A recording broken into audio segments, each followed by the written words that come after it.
Trust in America, in institutions, in each other is essential to the functioning of U.S. democracy. Yet today, trust is declining. So what impact does this have on American society? In this episode, Hannah Hardig and Bradley Jones help explain trust in elections and views of the U.S. electoral system. On January 6, 2021, a deadly riot broke out at the U.S. Capitol over the certification of the 2020 presidential election. A group of Trump supporters stormed the building over what they thought was a stolen election. This event was a flashpoint for Americans and the American political system, and it's a culmination of a question we've been thinking about for the last several years, which is, do Americans trust their elections?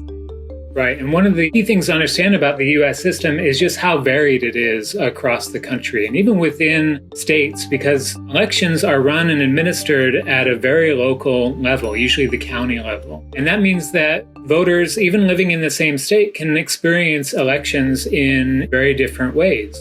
One consistent pattern that we've seen is that Americans have more trust in their local system that they're familiar with. And contributing to that is surely the complexity of the overall system when you piece it all together.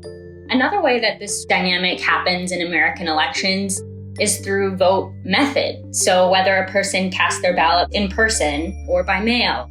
And that was certainly something that we saw in 2020 as well.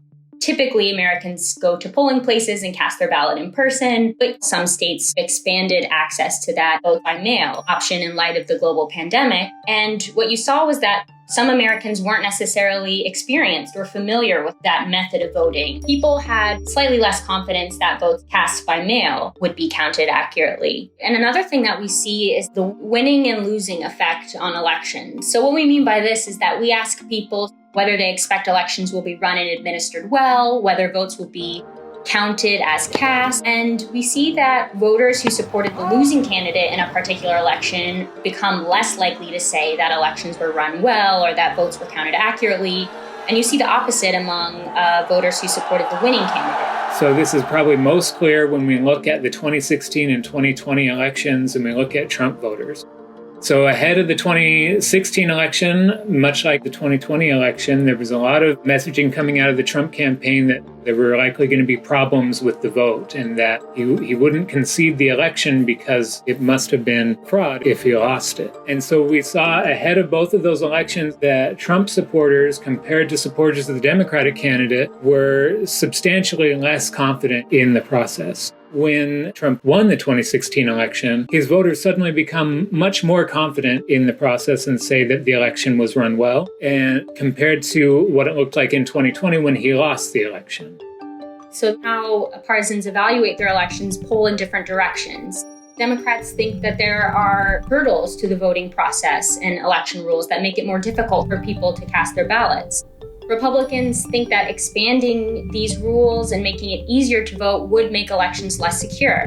So those things are naturally at tension with one another, and likely why we're not going to see the polarizing aspect of American elections go away anytime soon. In a lot of ways, these election rules can seem kind of dry, but they've really become the focus of partisan conflict in the last few years. Elections are the primary way that we connect politicians to the public, and if faith in the electoral system is eroded, it has incredibly important implications for the overall system.